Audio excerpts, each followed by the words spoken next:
tous, le génie de La Fontaine, allié à la verve de Lucchini, c'est le coup de cœur de la semaine, la sortie en DVD des variations de La Fontaine. Et puis impossible d'y échapper, c'est la sortie événement de la semaine. Skyfall, le 23e James Bond, sort ce vendredi dans les salles. L'agent 007 devrait-il prendre sa retraite? Réponse tout à l'heure avec nos journalistes dans la battle. Mais avant cela, on retrouve les news. Gros moment de solitude pour Cheryl Cole sur un plateau télé où elle devait interpréter son titre Call My Name. La chanteuse, se pensant en playback, a juste oublié de chanter pendant 1 minute 30.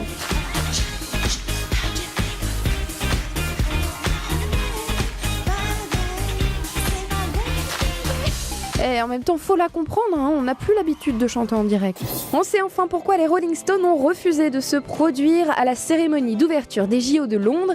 Keith Richards a révélé que le groupe n'avait pas envie de se produire devant des politiques dont il ne partage pas les opinions. Bah alors, on accepte les décorations mais pas de jouer devant Queen Mum? Messieurs les Parisiens, gardez l'œil ouvert, c'est officiel, Scarlett Johansson est désormais célibataire et vient d'acheter un appartement dans la capitale. C'est le moment de tenter votre chance ou de passer pour un taré. À voir. Allez, je vous donne un petit indice, c'est dans le 6e arrondissement. La vidéo buzz de la semaine, c'est le saut de Félix Baumgartner, revisité par Jean-Claude Duss. Quand on reverrai-je, pays merveilleux, où ceux qui s'aiment vivent à deux. Le tweet de la semaine nous vient de l'humoriste Willy Rovelli qui ne se remet pas de l'annonce du chanteur James Blunt.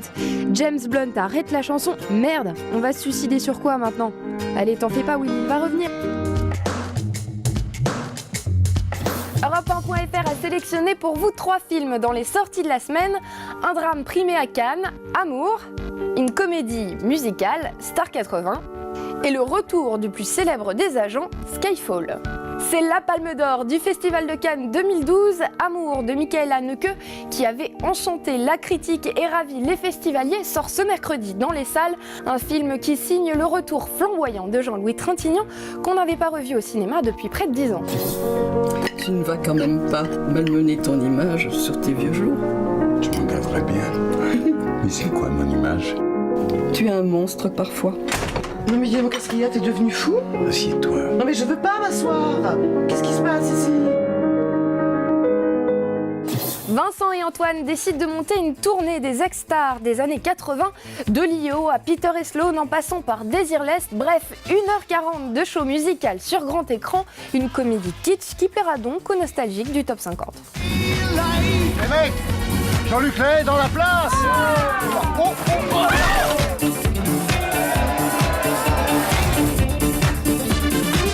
Je vous le disais tout à l'heure, ce vendredi, c'est la sortie mondiale de Skyfall, le 23e James Bond. Les aventures de l'agent 007 commencent-elles à lasser? Bref, l'agent secret devrait-il prendre sa retraite? C'est sur cette question que nos 2 journalistes, Yannick Velli et Gaël Golen, s'affrontent dans la battle.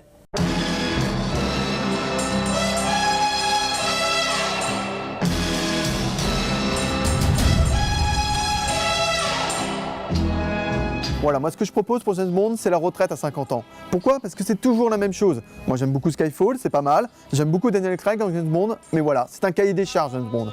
James Bond Girl, Gadget, M, un méchant qui veut conquérir le monde, un monstre qui veut bouffer James Bond. Voilà, c'est toujours la même chose. Alors après, bien sûr, il y a les bons et les mauvais James Bond. Et tu veux instaurer des points retraite pour Tintin par exemple aussi? Non mais parce qu'en fait c'est un mythe James Bond, tu le sais bien, c'est un personnage absolument intemporel. Il y a eu 6 acteurs qui l'ont incarné, 6 acteurs différents qui ont joué un personnage différent.